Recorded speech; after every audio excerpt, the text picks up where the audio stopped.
Mee sagalee Waaqayyoo keessaa iddoo kana dubbiseetanii barsiisa kanan isiniif kennu barsiisadha. Waaqayyoon walii wajjin kadhanna Waaqayyo akka dubbii kana nu barsiisuuf. Wangeela Gooftaa keenya Yesuus Kiristoos isa qulqulluu isa Yohaannis caafee boqonnaa 4 lakkoofsa 39 hanga 42 irra jiru maqaa Gooftaa keenya Yesuus Kiristoosiin nan dubbisa. Wangeela Yohaannis boqonnaa 4 lakkoofsa 39 hanga 42 irra jiru maqaa Yesuus Kiristoosiin nan dubbisa. Isa booda Waaqayyoon kadhanna.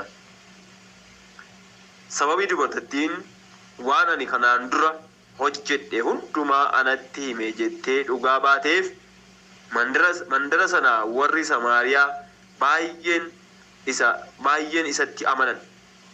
Warri Samaariyaa kunis yeroo isa bira ga'an isaan bira akka turuuf Yesuusin kadhannaan inni guyyaa lamaaf isaan bira ture. Namoonni sonaan baay'eenis dubbii isaatiif jedhanii itti amanan. Jarri garuu dubartittiidhaan egaa nuyi si'achi waan ati dubbatteef amanna miti. Nu ofuma keenya dhageenyeerra. Inni kun dhuguma fayyisaa biyya lafaa akka ta'es hin beekna jedhan. Kiristoosiin dhugaa ba'u. Ammas irra deebi'een dubbadha.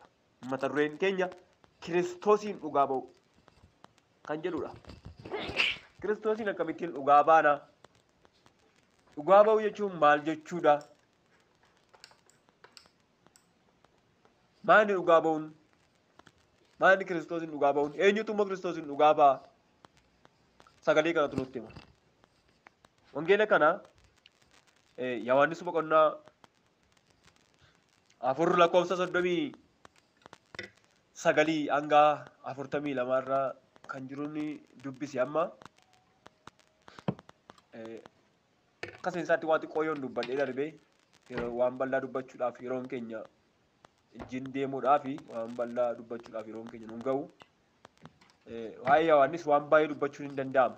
Waa'ee wangeela Yohaannis wanta baay'ee dubbachuun hin danda'ama.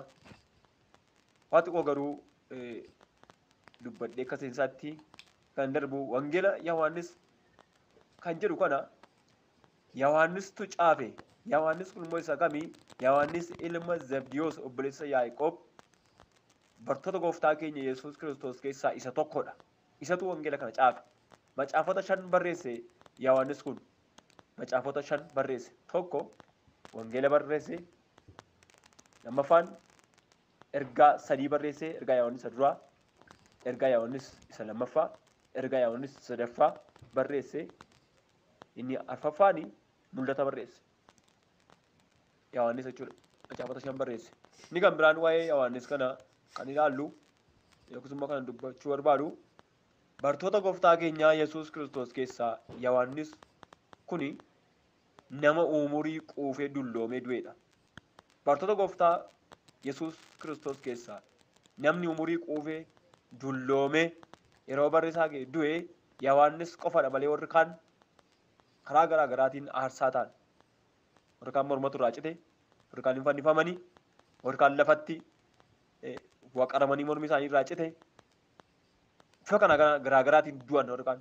Inni kun garuu dhiphina gurguddaa keessa darbeetu dhiphinni gurguddaadha kan isarra ga'e Yohaannis irra. Dhiphina gurguddaadha kan isarra ga'e. Garuu dhiphina kanaan hin duune keessa darbe. Waaqayyootu dhiphina gurguddaa kana keessatti akka hin duunes taasise malee aarsaa gurguddaa kaffalee wangeelaaf. Biyya Phaaximoo keessatti geeffamee Phaaximoon iddoo itti bineensonni hadhaa qaban kan akka bofaa, kan akka jawwee, bineensota hadhaa qaban iddoo sana kan jiraatan achitti geessinaan achittis hin duune. Dhiphni gurguddaan isarra ga'eera hin duune. Summii isaaf kennamee kan inni idduuf godhameera garuu hin duune. Kan hundumaa irraa hafeetu yeroo barri isaa ga'u akka inni boqotu godhee Waaqayyo. Waa'ee Yohaannis kanumaan dubbadha irraa fi wanti baay'een jiran wanti dubbatanii Waaqayyo maqaan isaa eebbifamu. Kiristoosiin dhugaa ba'uu kan jedhu kana walii wajjin ilaalla. Yoo wangeela Yohaannis boqonnaa 4 kana lakkoofsuma tokkorraa kaaftanii uma isaaniitti yoo dubbiftanii fi seenaa gurguddaa tokko seenaa gooftaa keenya Yesuus Kiristoosii fi Yesuusuma dubartii Samaariyaa jedhamtu tokkoo fi gooftaa keenya Yesuus Kiristoos haasaa isaan walii wajjin godhan argina. Dubartii Samaariyaa. Samaariyaan kuni biyyoota wangeelli keessatti hin lallabamne ture yookiis immoo Oromoota turani yeroo sana. Warri Samaariyaa fi warri Israa'el yookiis immoo sabni warri wangeela dhaga'anii kun akka ormaatti walii wajjin jiraatu, walii wajjin nyaachuu, walii wajjin jiraachuu, walii wajjin dhuguu, wal keessaa fuudhuu, heerumuu, hawaasaan wal keessa deemanii walitti deemuu aadaa akkasii hin qaban turan diinummaadha yookiis immoo garaagarummaa isaan gidduu jira ture. Orma isaan saba ormaa jedhamu. Warra Waaqayyoo yookiis immoo saba Waaqayyoo warra hin ta'in jedhamu. Saba Waaqayyoo wajjin walitti dhufeenya kan hin qabnedha. Eenyu? Samaariyaan. Wal harkaa fuudhanii illee nyaatan. Samaariyaan kun jechuudha. Hiikni Samaariyaa jedhu kun hiikni isaa maasaraa eegduu jechuudha. Samaariyaa jechuun maasaraa eegduu jechuudha.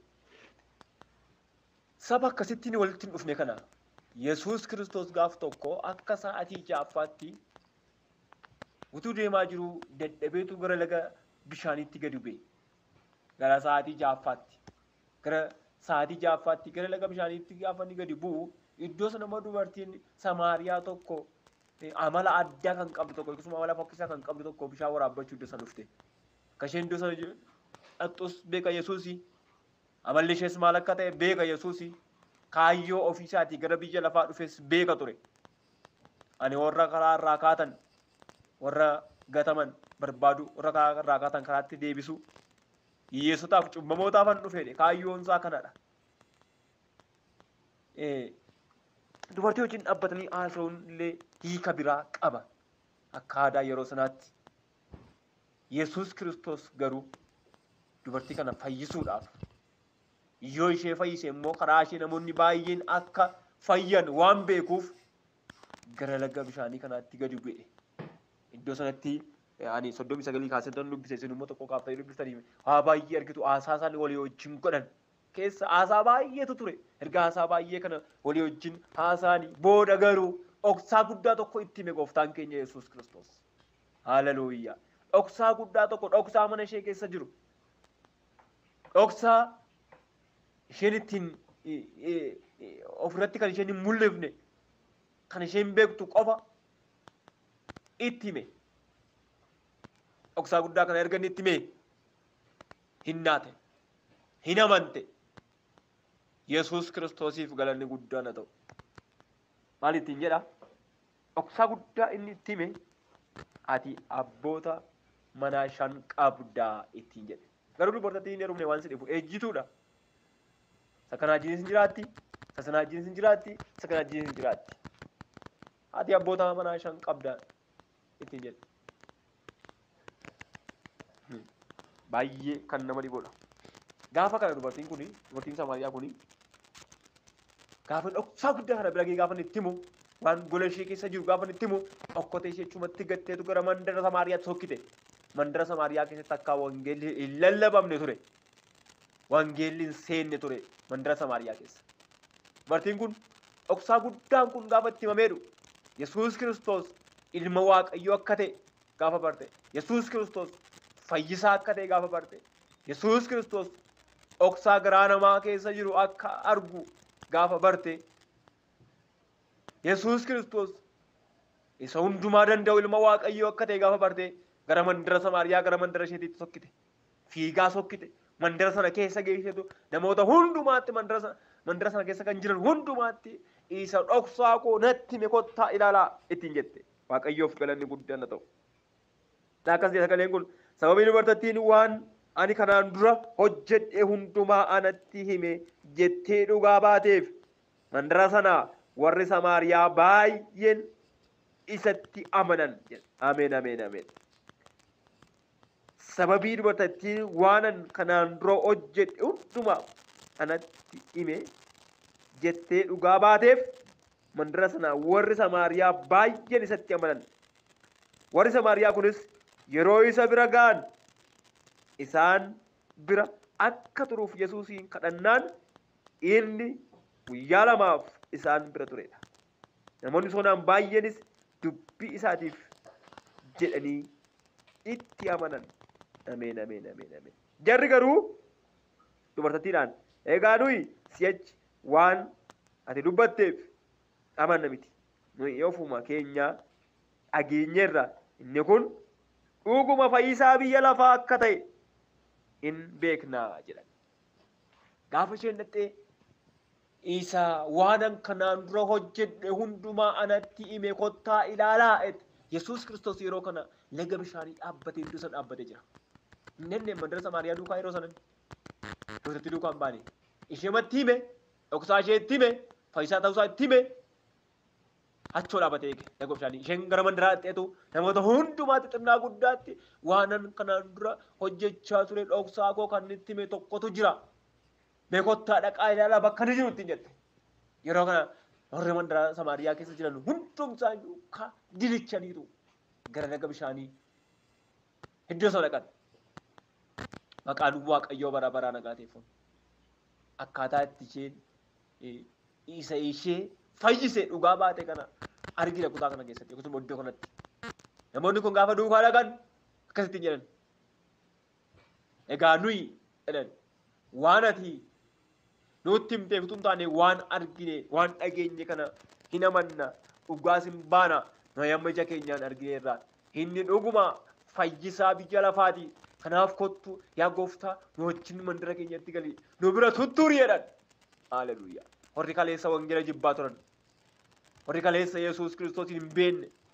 Warri kaleessa Yesuus Kiristoosin hin simanne. Har'a karaa dubartii kana Yesuus Kiristoos gara mandarichaatti akka inni galu godhan. Mandaricha keessatti wangeelli akka lallabamu ta'e. Mandaricha keessatti Yesuus Kiristoos akka inni lallabamu, akka inni odeeffamu, akka inni beekamu ta'e. Karaa kee, karaa makee wangeelli manan seeniin jiru aseenu.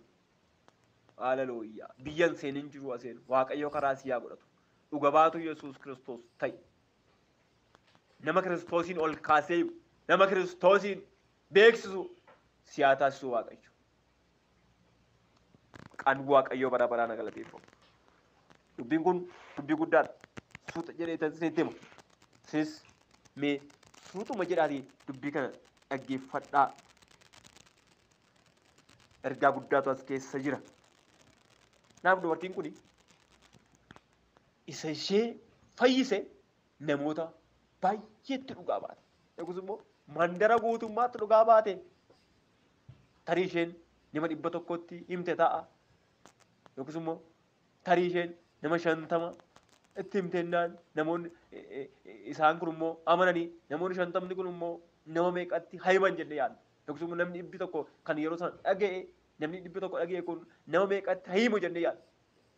Namni tokko nama tokkotti yoo hime yookiis immoo namni tokko nama 5tti yoo hime horii sun immoo nama meeqatti himu.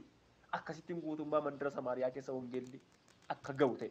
Yookiis immoo guutummaa mandara Samaariyaatti wangeelli akka lallabamu ta'e. Waaqayyo ammas karaa kee biyya wangeelli hin gahin, lafa wangeelli hin gahin, mana wangeelli hin gahin, dhaloota wangeelli bira hin gahin, Waaqayyo karaa kee biraan haa ga'u. Karaa Waaqayyoo ta'e.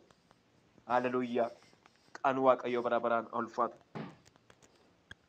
Amma torreen keenya akkasiin irraanfanne Kiristoosiin dhugaa ba'uu kan jedhudha.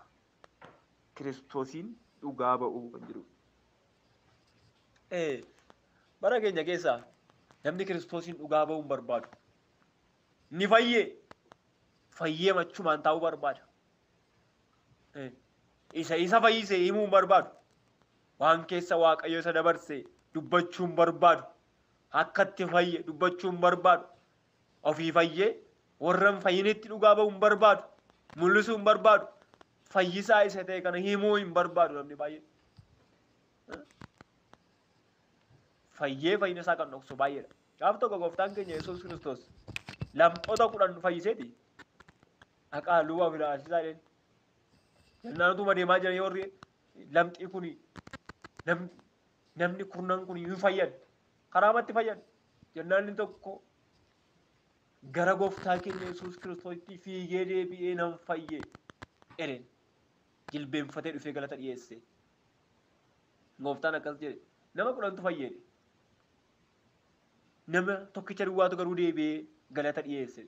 Warri sagal ganoo warri sagalii makkam ta'an isumayyuu immoo isa orma kanatu isa ormoota keessaa fayyeetu dhufee galata dhiyeesseedhe gooftaan.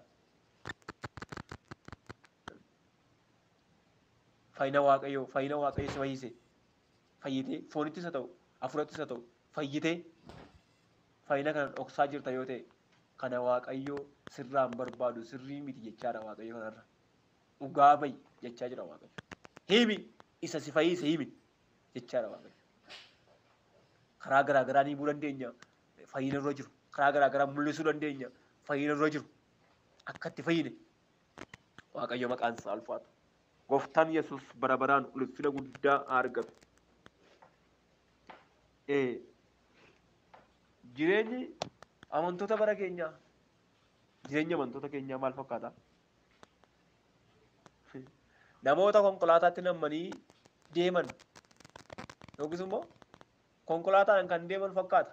Akkas jechuun namoonni konkolaataan deemanii bakkuma shufeeriin itti geessee yookiis immoo konkolaachisaan itti geessee dhaqu. Konkolaachisaa madee ilaalanii adeemu. Nama meeqa nama 100 ta'u nama 10 ta'u konkolaachisaatu fuudhee deema.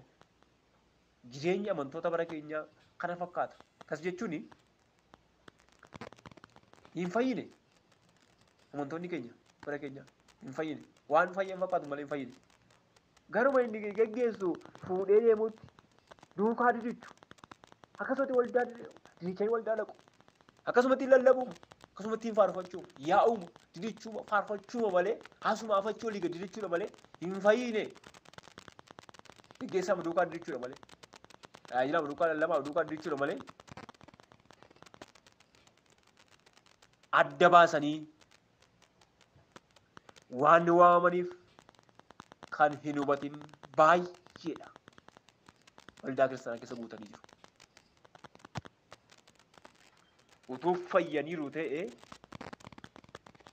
utuu adda baafataniiru ta'e karaa isaanii namoota hin fayyin biraan wangeela ga'u yookiin immoo isa hin fayyin jirutti isa fayyisaa yookiis immoo isa fayyisuu danda'u itti himu karaa itti agarsiisu turan.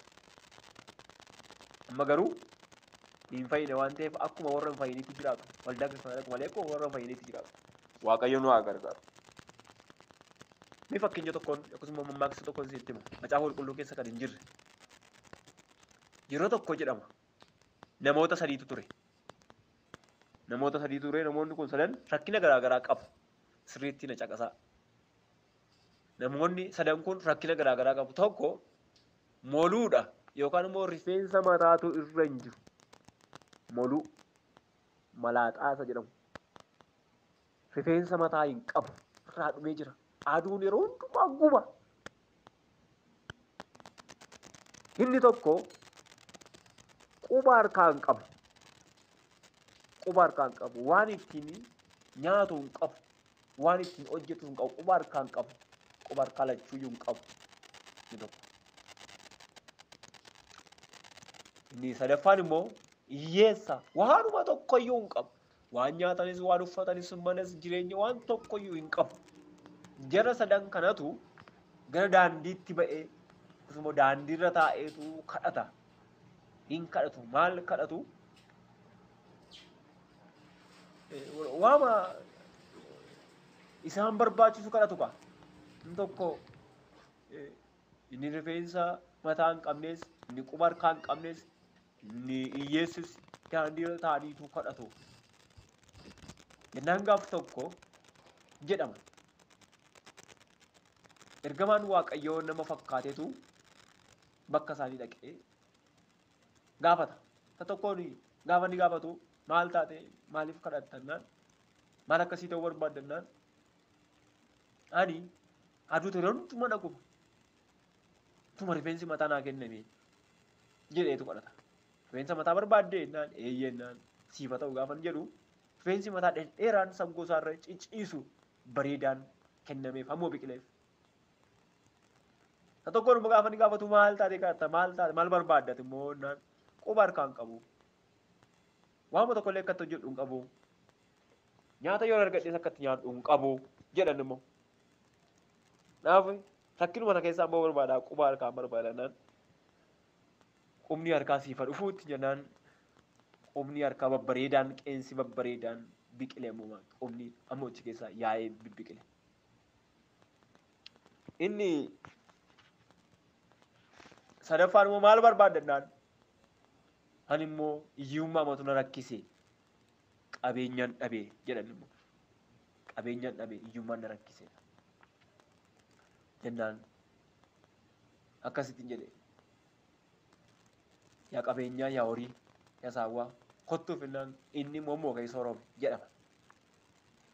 Gaaf tokko jarri kun qe'ee isaaniitti galaniiru mana isaaniitti galan gaaf tokko ammas ergamaan kuni nama fakkaateetu of yaadata dhokseetu gara jara kanaa dhaqa. Jara kana dhaqa mana namoota kanaa dhaqe. Gara namicha isa rifeensa isaa dheeraa akkasuma rifeensa jalqaba rifeensa mataa hin qabne amma rifeensi kennameefi kana dhaqa. Gaafa dhaqu namichi kun mataa akkasuma rifeensa miiccata ture. Warra manaa jedhee dhaqee waame. Gaafa waamu hoodhee jala waata. Dhagaa gaafateetu namichi rifeensa miiccachaa jira akkasuma mataa isaa miiccataa jira. Akkam jirtu nagaa keessa jedhee nagaa gaafatee maal rifeensa akkasuma bareedu kun ittiin jedhaan. Maal rifeensi nama akkasuma bareedu ani argee man beekutti jedha. Jennaan namichi akkasittiin jedha. Hayi jedheen amma rifeensa maaliiti jedha. Amma rifeensa maaliiti dura argite maal fakkaata amma seeraan yeroon miicee qibaatii dibee maal jedhee babbareechee yeroon jedhu dur utuu argite maal fakkaata har'a rifeensa maaliitiin irratti caccabee yerooma miinyuu dhabnee hojiidhaaf jedheetu yaada kana dhiyeessa. Dur wayya ture ittiin jedhan immoo. Dur baay'ee bareeda ture rifeensi keessannaan kana caccala ture dur maal fakkaata utuu dur argite maal jettaniin. Dur garuu rifeensi namichaa moluu ture irreeyyuu hin jiru ture. Ilaa waan namni godhu laalaa jennaan haa ta'u baqqaasa immoo inni durii siifa deebi'utti jedheen. Jireenya duriitti deebisee deeme. Inni durii siifa deebi'unnaan rifeensi namichaa nama sanarraa dhumee jedhama. Darbe isaa amma mana kan biraa dhaqe gaafa dhaqu mana namicha isaa qubni isaa duraan quba hin qabne sana dhaqee ammas nama fakkaatee iddoo sana dhaqeetu nagaa gaafate namichi harka dhiqataa jira. Gaafa gaafatu baay'ee bareedaa harkisa qubni isaa qeensi isaa baay'ee bareedaadha. Nagaa gaafatee maal nagaa keessanii nagaa taa'annaan hin taa'u beedhee haasaa jalqabanii maali qubni harka keessanii kun akkam babbareedaa qeensi keessa kun akkam babbareedaa jedheetu haasaa jalqabe. Akkas jedhe namichis ayi quba maaliiti yaabbee amma qeensa maaliiti amma utuu dur argite maal jetta isa amma aramaan hojiin duratti balleessee yeroo dhiqannu dhabne malee utuu dur argite qeensa koo utuu dur argite quba koo maal fakkaata akkam bareeda tureetti jedha. Dur garuu qubaan qabu ture namichi. Dur qeensa hin qabu ture. Dur garuu jireenyi isaa fokkisaa ture. Waan ittiin nyaatu hin qabu ture. Namni kanadha. Jennaan dur caala ture. Eeyyee kaane. Bakka sifa deebi'uun irri ittiin jedhe isaafis. Ammoo qubni amma keessaa yaayoo bareedaa jiru kun iddootti boolla keessatti deebi'ee qubni amma irraa dooluu ta'e. Waaqayyo kanaan waa oolchu. Darbee mamu. Iddoo kan biraa dhaqee mana namicha isa hiyyeessaa turee sana dhaqa. Gaafa dhaquu namichi horii isaa gidduu dhaabbateetu warri kaan isaa wayiilmu kan hojii garaa garaa hojjetu namichi sooramee waaqayyo isa eebbisee jira jedhama.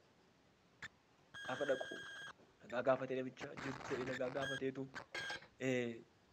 maal horii nama baay'atu maal horiin akkas namatti tolu maal kana eessaa fuutan sin ittiin jedheetu gaafata namichi.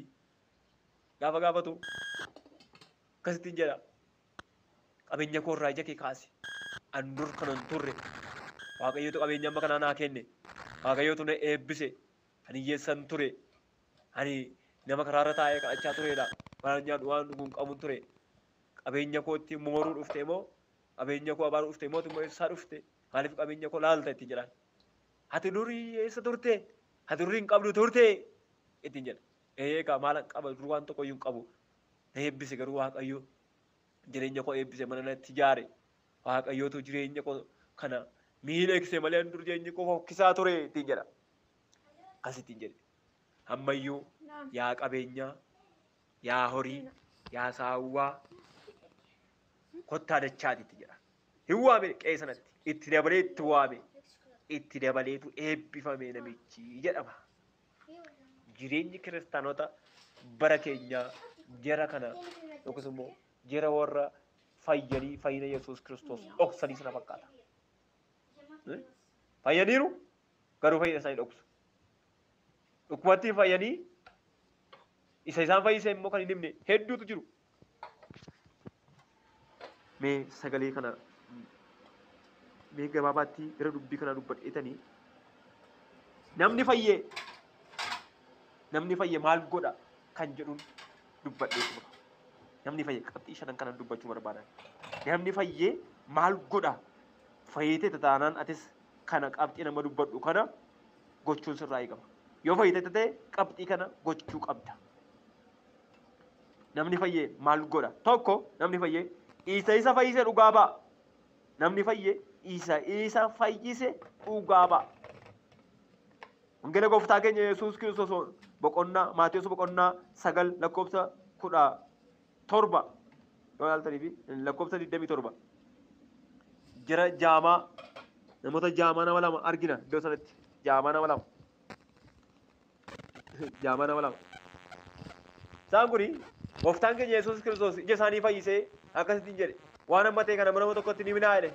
Jarri warri jaamaan sun garuu gooftaan keenya Yesuus Kiristoos ija isaanii fayyisee achuma akkuma baariitti mandara sana guutummaatti nu fayyiseera Yesuus. Inni ija keenya fayyise jaamummaa keenyatti nu fayyise Yesuus Kiristoos jedhanii guutummaa biyya sanaatti himan jedha. Kanaaf namni fayyee isa fayyise dhugaa ba'a. Lammaffaan namni fayyee jireenya ifaa jiraata. Jireenya ifaa jiraata. Namni fayyee jireenya ifaa jiraata. Dukkana keessatti hin deebi'u. Cubbuutti hin deebi'u. Dukkanatti hin deebi'u. Jireenya fokkisaatti hin deebi'u. Ifa keessa jiraata. Wangeelaan deddeebi'a. Wangeela keessa jiraata. Wangeelaan jiraata. Yohaannis duraa boqonnaa 1 lakkoofsa 7 jira. Yohaannis duraa boqonnaa 1 lakkoofsa 7. Ni sadaffaan namni fayyee amantii isaa hojiidhaan argisiisa. Namni fayyee amantii isaa hojiidhaan agarsiisa. Yaaqoob boqonnaa 2 lakkoofsa 17. Amantiin hojii malee du'aadha.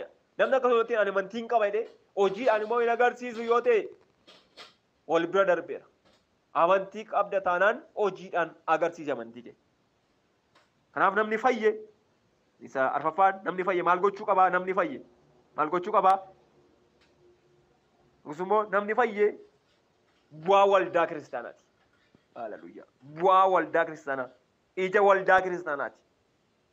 Waldaa kiristaanaa kan fayyadudha. Hojii ergamoota boqonnaa 12 lakkoofsa 1. 5 namni fayyee fakkeenya gaarii ta'a. Eessatti? Mana keessatti, lafa jirutti, ganda keessatti, lafa hojii isaatiitti, waajjira mootummaa keessatti, dirjitii keessatti, mana namaa keessatti, warra Yesuus Kiristoos hin beekne gidduutti fakkeenya gaarii ta'a. Ija gaariitu irraa mul'ata. Tasalonqee duraa boqonnaa 1 lakkoofsa 6 hanga 7. Kanaaf kan dubbadhee xumuruu barbaadu fayyitee yoo ta'e ati Yesuus Kiristoositti kan amante fayyina lubbuu akkasumas cubbuuttis kan Waaqayyo si fayyise Yesuus kan si fayyise dhukkubattis Yesuus Kiristoos kan si fayyise fayyitee yoo ta'e tokko isa si fayyise dhugaa ba'i. Nama fayyin jirutti dhugaa ba'i. Haa fayyu innis dhugaatti ba'i. Ittiin jiraadhu agarsiisi. Lammaffaan jireenya ifaa jiraadhu. Dukkana keessaa ba'i. Dukkana keessa jiraatin waliin hin dhayin, waliin hin makin. Ifa keessa jiraadhu. Yesuus Kiristoos ifa. Inni si fayyise ifa. Atis ifa keessa jiraadhu. Ifaan deddeebi'i. Fayyite yoo ta'e amantii kee hojiidhaan agarsiisi. Afaanumaan an amantiin qaba jechuun ani amantiin qaba jettee odeessuu duwwaatu hin taane amantii kee hojiitti hiiki, hojiitti gedderi. Hojiidhaan waltu amantiin kee. Afur fayyite yoo ta'e bu'aa waldaa kiristaanaa, waldaan kan si abdattu, waldaa kan tajaajiltu, waldaa keessatti ija gaarii kan agarsiiftu ta'uu qabda. waldaatti reefa, waldaatti ba'aa,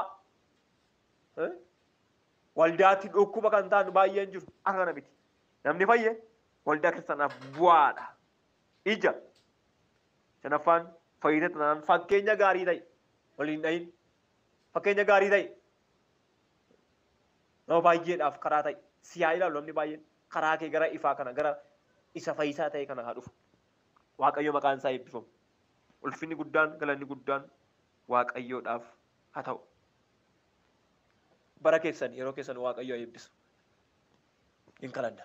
Yaa Waaqayyo gooftaa araara qabeessaa bara baraan maqaan kee ulfaatu.